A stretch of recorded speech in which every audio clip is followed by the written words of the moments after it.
The CEO of the International Tennis Hall of Fame, Todd Martin, now joining us on the Sports Wrap. And Todd, great to talk with you this year on the heels of another tournament that's upcoming starting July 11th on Sunday, running the full week until Sunday, July 18th, the championship day. First off, before we get to talk about the week's events, just how excited are you and your staff after having the year off due to COVID last year? Well, like everybody else, we've been through the ringer for the last year and almost a half. Last summer, we didn't get to host our normal events, our normal experience. We were closed. The museum was closed a good bit. So to be able to bring the New England community, the tennis community back together here in Newport at the Hall of Fame means a whole lot to all of us. It's what we work for, and not being able to do what we prepared to do was really quite disappointing last year. So it's a great testament to the patience that everybody's had. You guys always have a strong field, and the same can be said again this year. 10 of the 28 participants are going to go on and play in the Olympics.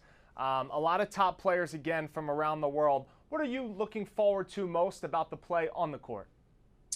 Well, this is the first time that we will play the Hall of Fame Open on our newly refurbished or renovated grass courts. So the experience for the players is going to be dramatically different than what it has been in the past.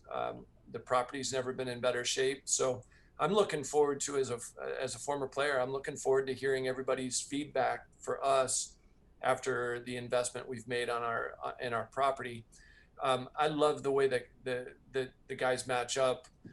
There are a few individuals who, in fact, are finalists from a couple of years ago.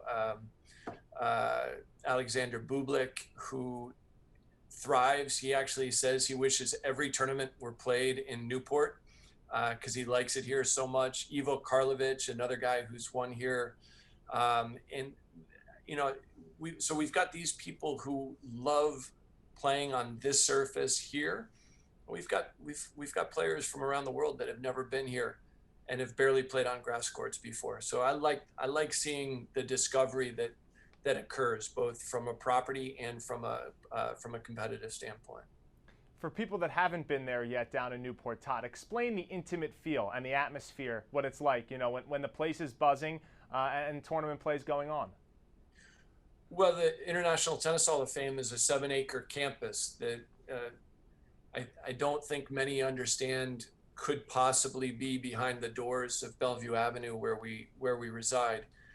It is like opening the doors to an oasis, a tennis oasis. It's the most preserved tennis property in the world. It hasn't changed dramatically since 1881 when it was first opened.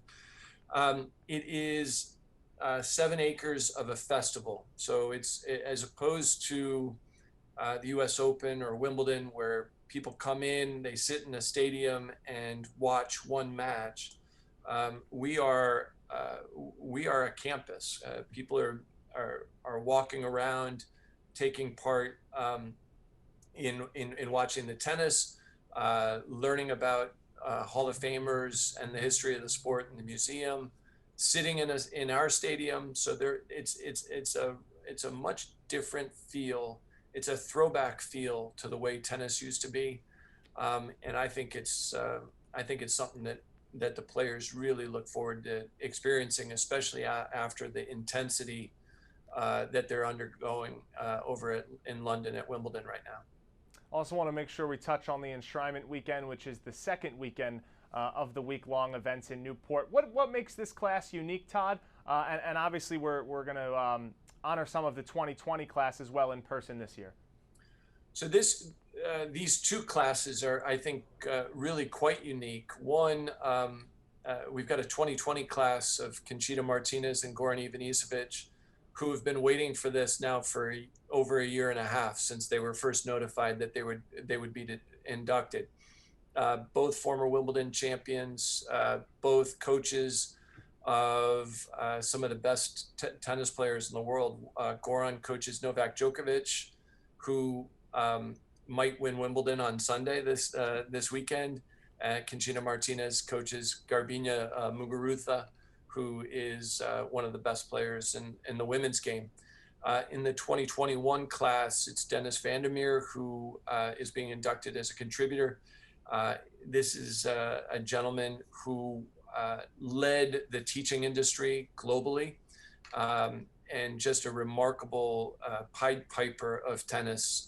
Unfortunately, we're inducting Dennis posthumously, but his wife will be with us, and I'm pretty confident that dynamism that Dennis possessed will definitely come across in the way we tell the story.